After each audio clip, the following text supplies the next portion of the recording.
Carl over here, Carl the Caveman, and Carl wants to eat all this junk food, right? All this slop, because that's what it is. It's just unhealthy food.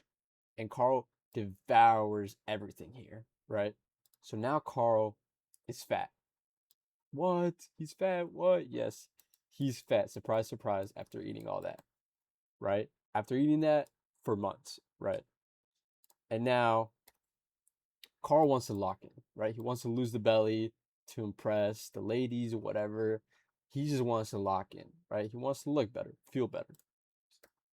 So Carl goes to the gym and Carl hops on the treadmill. Carl goes and benches. Carl goes to the lat pull down machine, the leg press. He does everything in the gym and, you know, gets good workouts, good cardios in. And then for 1 week, he does this. And then 1 week later, Carl weighs himself. And Carl looks himself in the mirror. And both are the same. They're still the same. Pretend Carl is here and he's the same. And that demotivates Carl, right? So now Carl is sad. He's crying. He doesn't want to go to the gym anymore. He's going to become lazy. And it's because he thinks he's going to stay fat forever. And that's not true, right? But he's been led to believe that he's going to stay fat forever because of TikTok and Instagram and YouTube, right? It's not because people are telling him he's going to stay fat forever. It's because people are telling him that he can get from this to that, right, in such a short time, right? So when Carl doesn't achieve that physique in that short time that he's been told, he's gonna feel discouraged and not want to go to the gym anymore. And that's exactly what happens. That's what happens with a lot of people. They don't see progress enough in such a short amount of time or fast enough, even maybe a month or two, and then they get discouraged. And that should not happen with people, right? So now Carl, he's done for believing that, right? But now he's asking, what can he do to lose the fat, to lose the belly, right? So we're going to help Carl lose the fat, and it's going to be so simple. Even Carl can do it, okay? Even the dumb caveman can do it. So can you. Step one, get a weight scale and a food scale, right? You can go to Walmart, you go to Target, go to Amazon, you go wherever you want. I do not care. What I do care is that you end up getting scale and the food scale. Another thing I don't care about is the type of scale you get, right? I don't want you getting the most expensive one if you don't have the funds for that. For example, this is one of the most expensive food scales there are, right? So just go out and get a simple food scale and a simple scale to weigh yourself every day, right? Because you're going to be using both of these every single day, right?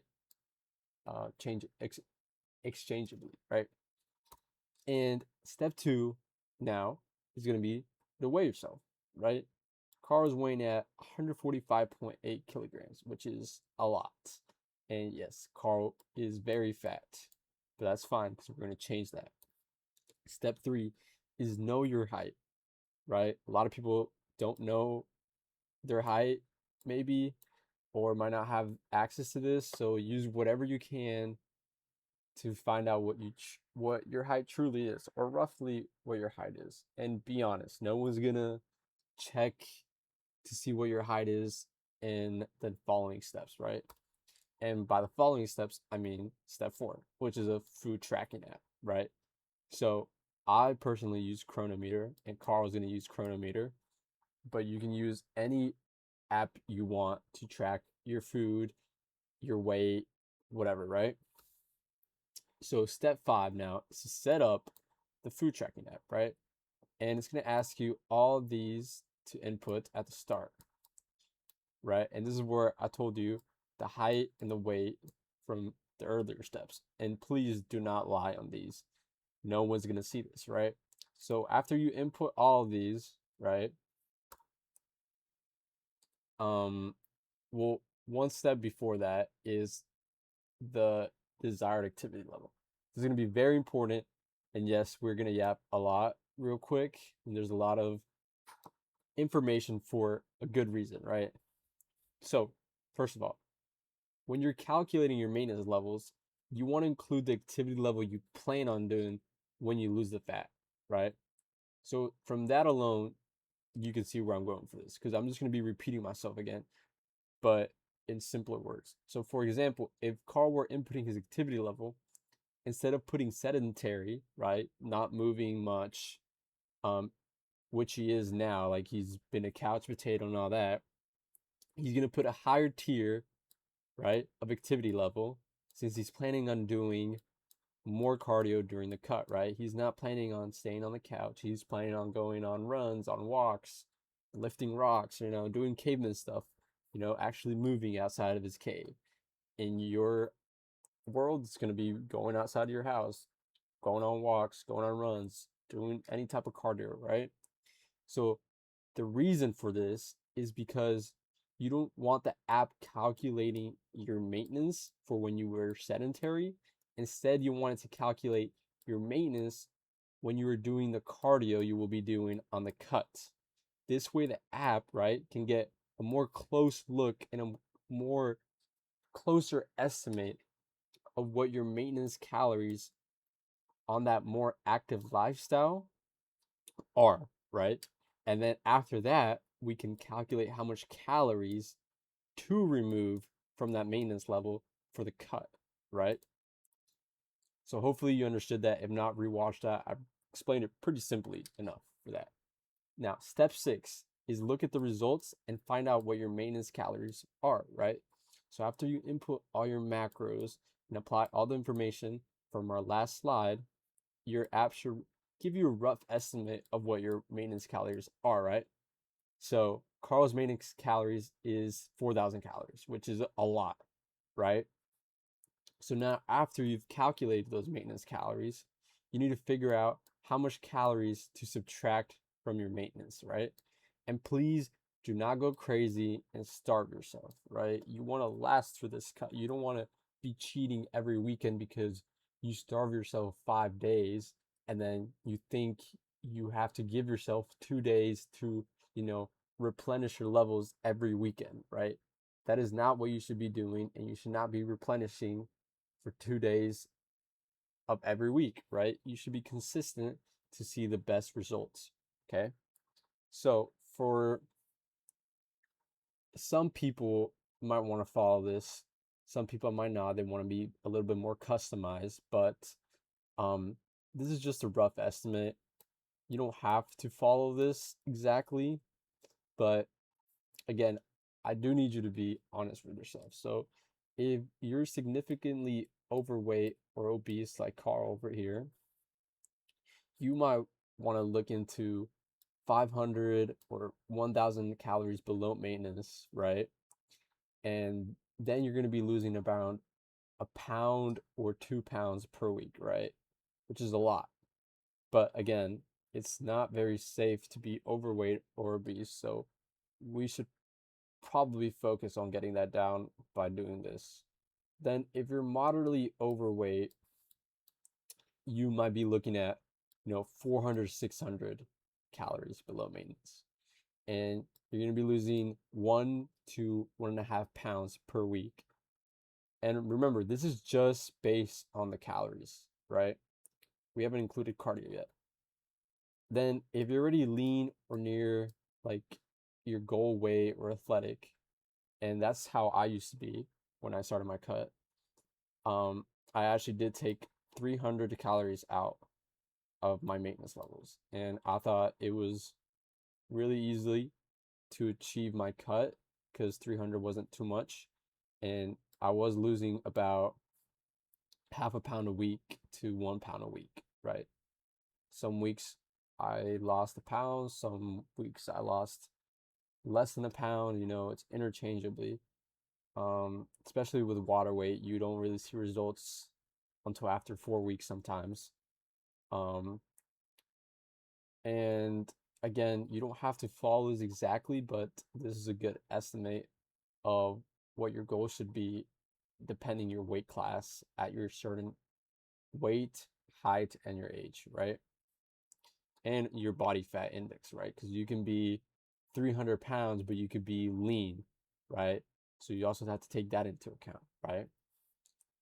Now, step 8 is to calculate your macros, right? Where you're going to be eating. So you're going to be calculating 3 things mainly, and it's going to be protein, fat, and carbs, right? So right here, I give you what you need to be getting on your cut, or even on the bulk. This can apply to, um, depending on what your goal weight is, right? So usually to maintain muscle and even gain muscle on the cut, you get to maintain this amount of protein per day and this amount of fat per day to regulate hormones and, keep healthy states of your hormones, your health. You need fats so your body can work in certain areas, right? And then the rest of your calories are going to go into carbs, right? And people are like, what? Carbs on the cut? What? You're crazy. No, I'm not crazy. You need carbs, right? If you're doing keto, yes, you could do fat. But you guys probably don't know what keto is, or most of you guys might not know what keto is. And that's not important. What's important is that you get your carbs, right? Because you're going to be doing cardio and you're going to be, spending all this energy. And where's that energy going to come from, right? Obviously, your body, you wanted to pull weight from your fat, right? But you also needed to pull weight from your carbs when you're working out, right? If not, you're just going to be low on energy. You're not going to want to do much, and that's bad, right? So please get your carbs in. And on my cut, I was getting around 200 grams of carbs, right? And that was around maybe like 600 calories for me, right? 600 to 800 calories for me of just carbs. And that was fine. My workouts were going great. My cardio was going great. So, yes, please make sure to get your carbs in. Then, step 9 is do not drop below the safety floor, right? You do not want to drop below the safety floor. What is a safety floor? The safety floor is basically that you don't want to go to such a deficit that you're just losing progress, right? Like you're not even gaining like any beneficial um things from the cut, right? So let's look at some of this stuff. Major health authorities consistently recommend 1 to 2 pounds of loss per week as a safe, sustainable range. Faster than that risks muscle loss. You don't want that. Metabolic slowdown or rebound weight gain, right? So for people that are obese, maybe going a little bit over the 1 to 2 pound might be the route for them, but usually most people do not need to go over this at all, right? And here, a study comparing crash dieting, so 500 calories a day for 5 weeks, to a moderate deficit, which is, 1,250 calories a day for 12 weeks, found that the crash diet caused more muscle loss despite similar total weight loss, right? They lost the same weight. They literally lost the same weight. So it just proves that faster is just not better at all, right? Still, this amount of calories per day is still way too low. But that just proves that range is just absurd, right? There's no need to go that far. And here is basically just saying that slow metabolism means that the body burns fewer calories at rest, right? And that comes from rapid weight loss, right? And then fast metabolism, which comes from gradual weight loss, means that the body burns more calories at rest, which we want. We want the faster metabolism. We don't want the slower metabolism. And we get the slower metabolism by trying to go faster and losing weight rapidly, right? Now, step 10, recalculate as you go, right? Your deficit shouldn't stay fixed forever. As you lose weight, your maintenance calories drop too, right? So you will produce a slower rate of loss over time unless you reassess, right? So you want to check your weight trend every 2 to 4 weeks and adjust your intake by 100 to 200 calories if your loss has stalled below your target rate, right? And as you get leaner, you should scale the deficit back down since you couldn't risk muscle loss as body fat drops, right? So you don't want to, really be starving yourself when you're already at that um low range of weight and um body fat, right? Now, step 11 is do not forget these two things. We want to keep protein high, and resistance training is what specifically protects muscle during a deficit, right? And this has been researched countlessly, right? So just do resistance training, just body weight exercises also works too, right? You just want to keep those muscles, these muscles right here, look at cargo, active, right? So that you don't lose muscle, and then that also makes you look worse. If your whole point is to look better, you don't want to lose muscle, because if you lose the fat and there's no muscle to show for it, you're just going to look skinny fat, right? Yes, you might be in a healthy um, weight range, but you're not going to look the way you possibly would have wanted to look like, right? And that's what I've seen a lot of people make the mistake. They don't do resistance training, and then they lose all this weight, and then there's nothing underneath it. Please, if you're overweight, or if you're at a weight range that's above what you want, please do resistance training, because once you cut down and you have muscle, you will look way better than if you don't. Then step 12 is sleep. And yes, there is a lot of words here, right? And you can pause the video and you want to look at it, right?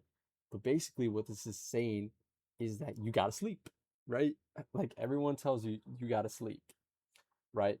So 7 to 9 hours of sleep per night during a cut is the best range of sleep, and it links to better fat loss and muscle retention across this research, right? And it doesn't just affect willpower to do things, it literally affects fat and muscle at the exact same calorie deficit, right?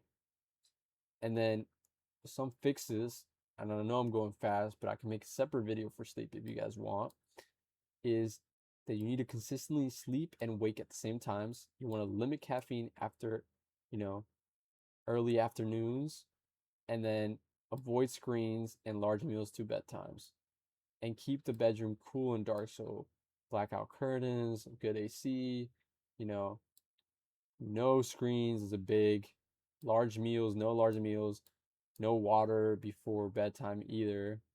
Okay. Like I mean, before 2 hours of bedtime, no water, because then you're gonna wake up in the middle of the night to go to the bathroom, and that's not good, right? So there's a lot of things to go into sleep, and we can make a separate video for that as well. Slide 13 is cardio, right? So, what exactly about cardio is good? Cardio is going to get you to your goals, basically, if I'm going to be honest. If you want to get lean, cardio is going to get you there. Cardio is going to be walking, incline, treadmill, stairmaster, any other cardio, right? And here are the specifications for each one. I like the 3 incline on 12 speed, and I just watch a YouTube video or listen to music, and I'm on there for 30 minutes to an hour after my workout, right? You want to do this after workout, right? Because you want to use most of your energy during the workout, and you're not even expending too much energy in the workout either. So you want to spend the remaining energy in the workout, and you want to make sure you're at a zone 1 or zone 2 heart rate, which is around 90 to 140 BPM. And you'll need a watch to track this. If not, just stick to what I'm saying, right? Stairmaster level 8 to 10.